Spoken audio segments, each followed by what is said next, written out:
My name is James Williams Jr. This is Comfort Habit number 2.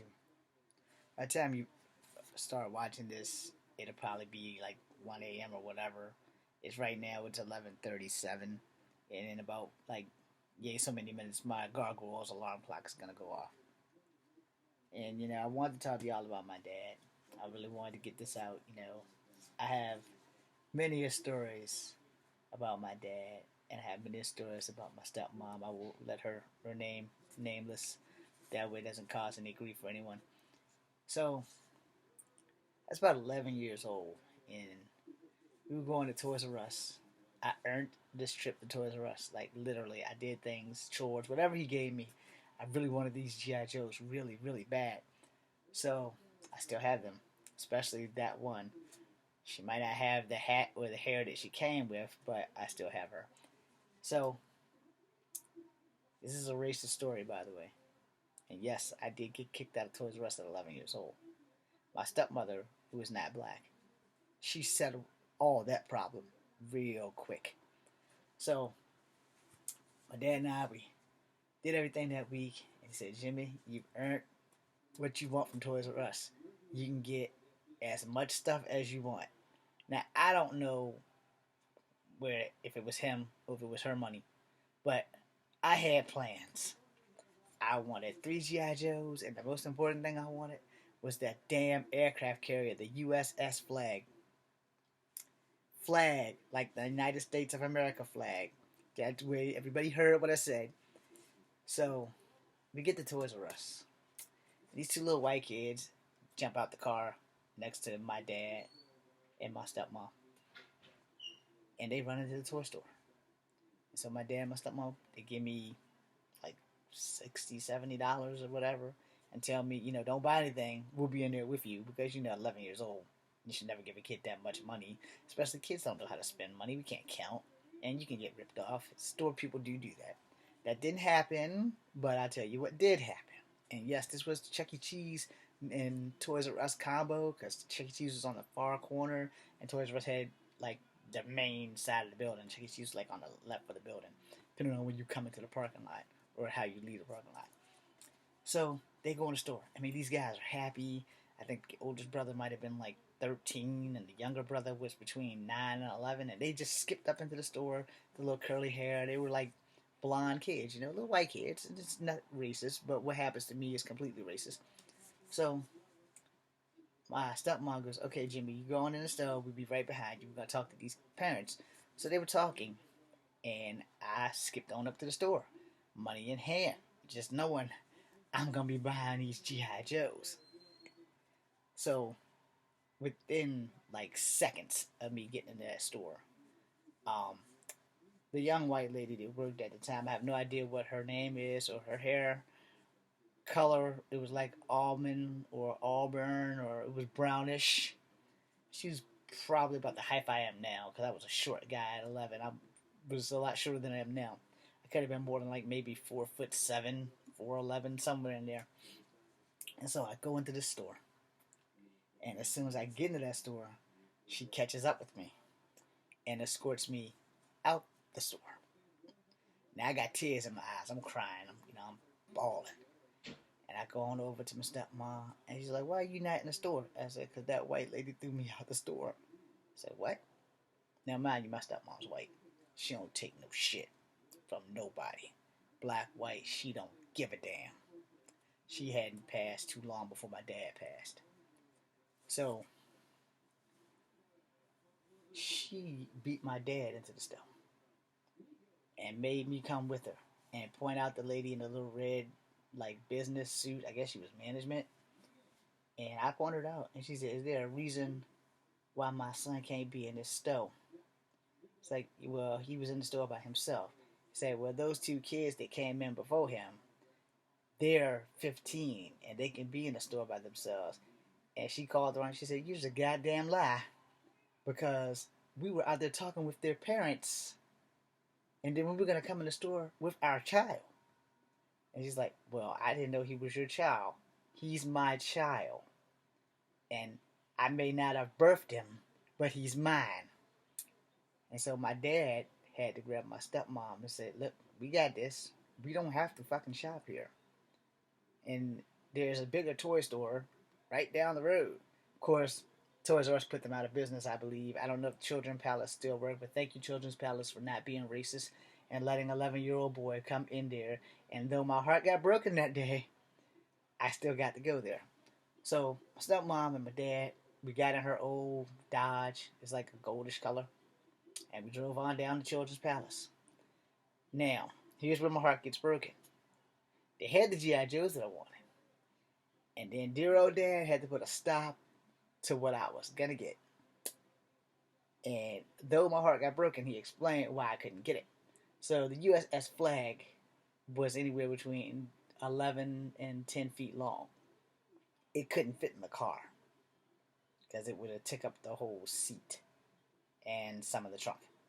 And these cars that she had didn't have that lay down thing in the back. And if it did, we didn't know about it. But anyway, so Dad's like, well, son, you can get as many G.I. Joes, but you're not going to get that damn aircraft carrier. So I think I walked out of there with maybe 7 G.I. Joes. It's been a long time. And Lady J was my favorite G.I. Joe at the time. That was before G.I. Joe the movie came out, and Jinx became my favorite G.I. Joe, and I was just mad that they never made her without the fucking hood until the G.I. Joe movie with The Rock came out. And now I still can't find her, so if anybody has a Kima Rashikage, the 4 to 5 inch one, the little itty bitty action figure, I'm in the market for buying.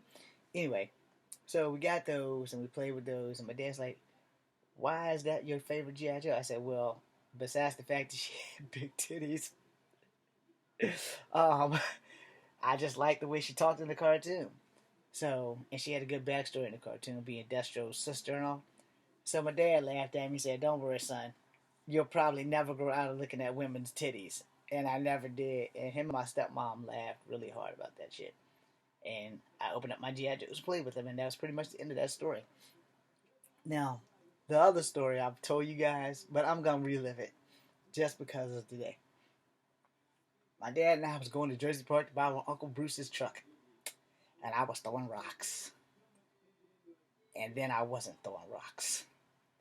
So we were talking, and I scooped up that big old pile of white rocks that was perfectly stacked, which I should have known better, but at 10, 11 years old, 9, however old I was at the time, you don't know that poop can turn white. So I picked up a handful of shit and was throwing them turd by turd.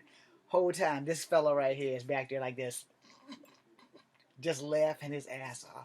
He knew I picked up some shit. And had to wash my hands. My uncle had to let me in the house. My uncle had to cut on the damn water and all that other shit. He had to do everything because he didn't want my shitty hands touching this stuff. And I can't say I blame my Uncle Bruce for that, because I would have done the same thing. It's like, nah, you know. And I've had a lot of incidences with me and animal crap. Lots of incidences. Just asked my Aunt Ruth about that time that I thought I was He-Man. I pulled off my bicycle grip, thinking it was the sword of Eternia, and then I crashed and I rolled up into a pile of crap. Then one day I dropped my bike in a pile of crap, picked it up, had it on my hand. It was just really awful. Me and shit has never been friends. You know, I was making a kung fu film, or just filming what I could do. And my bro BJ, if you're out there, you remember this. I rolled over his back trying to pull some Jackie Chan shit, and I slipped because when I landed on my feet, my foot hit shit. I slipped in one pile of shit and my hand landed in another pile of shit. So like I said, me and shit have not been friends, ever. When I was younger in the country with my cousin Kahim, we would play football in the field where cows have took shit. No, I do not know what shit tastes like. Yes, I do know what shit feels like on your face. I have fallen in cow shit at least twice. I stopped playing football for a reason. I've had really bad things happen to me playing football. Some bruised ribs, shit in the face. Yeah. People tried to hurt me. I had to start kicking them in the chest. Yeah, I don't play sports. Anyway, I went off track, and I'm sorry. I'm sure my dad's laughing about that too. But this man has bent over backwards. And so I'm going to tell you guys the last part of this before I call it a night. So my dad had this van, and he fixed it, and he sold it so that my white car could get fixed. Not many parents will give up their vehicle for their son.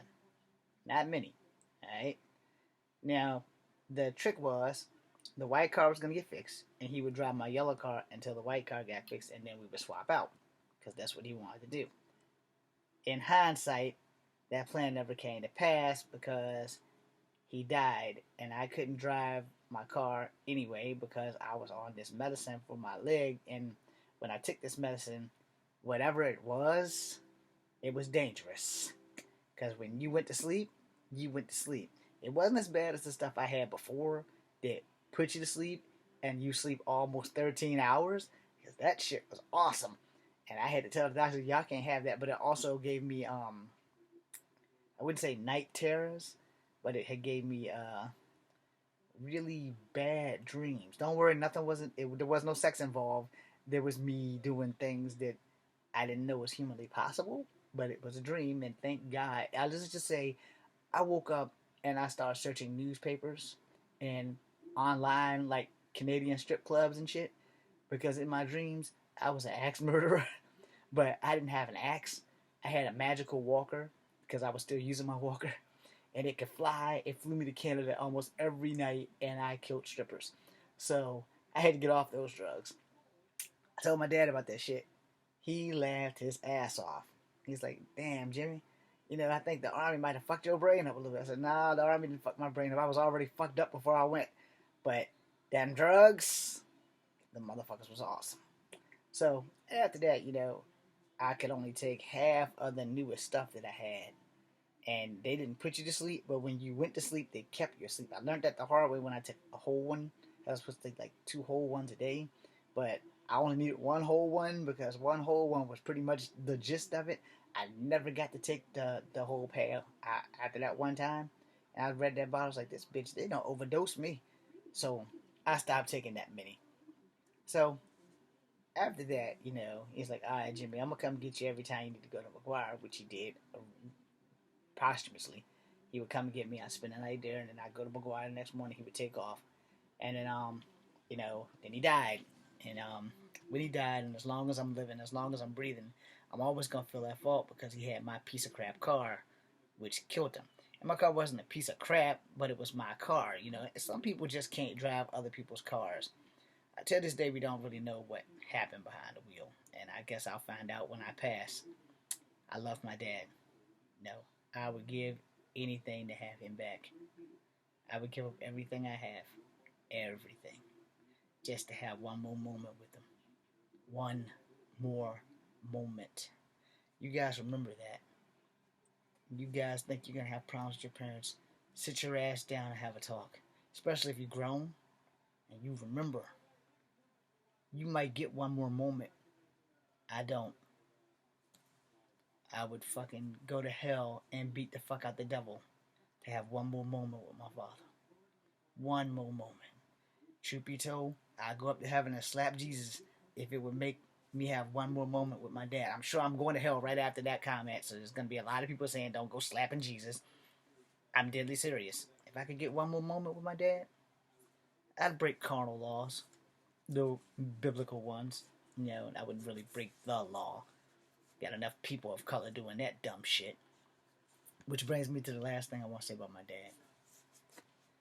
My dad, this man right here, has always prepared me to deal with police officers. He has always prepared me to deal with people. I kind of failed him on that one. But, I'm not a people person. I like fighting. If you pop off the wrong thing out your mouth, you might get hit in it. I'm sorry. I'm going to tell the truth about that. You do wrong, you need to be done wrong. I know that's wrong for doing it, but sometimes things have to be done. I will try to honor my father as best I can. I can't promise you guys that every March the 24th that I will put up a video. I'm hoping that I'll see a couple of more Marches the 24th. And yeah, I am filming this on March the 23rd, which is my sister's birthday. One of the 5 sisters that I have. But you guys have to understand. I had nothing. But I had my dad. Always and forever. I am a good man because of my dad. I've never been to jail because of my dad. But it wasn't up to him to make me that way. It was up to me. And a lot of reasons why I've never gotten in trouble is because I've always been my own person. And I can never get talked into doing dumb stuff. Unless sex was involved. I have been suckered a couple of times on that one. I'm James Williams Jr. This is Kung Fu Havoc number 2, and you're probably seeing this on Facebook. If your families, your family members, I'm sure you guys are going to see this on Facebook because I'm going to share it. But I want to thank you guys very much for tuning in. Got to get off because I'm about to start having tears roll down my eyes, and I don't want to film that. All right? This is not no acting shit. This is straight real. Yeah, you guys know that I'm an indie filmmaker. Yeah, I'm sucking at it, but there are reasons beyond my control that has happened. Like my hip replacement that I had and the hip replacement that I'm going to need, and the fact that there's a studio here in Virginia that doesn't really want to give people Hollywood chances. You know who you are. I'm not going to bring up your name because you don't deserve for me to mention your name. Because we don't make Kung Fu movies. We just distribute them. So when you guys up there in Petersburg grow up and decide to actually make movies, if I'm healthy enough, my door's open. Until then, I'll just make my own. As at least I have a fighting chance of somebody seeing it. Anyway, I'm James Williams Jr. This is Kung Fu Havoc number 2 and Facebook. I love you guys. I love you, Dad. I love my Uncle Bruce. I don't have a picture of him, but, to his and his own. Thank you. To my Ruth, thank you. I'm James Williams Jr. This is my father. Greatest man I've ever known. I will never be like him. I won't be half the man he is. But I'll die trying. Be seeing you.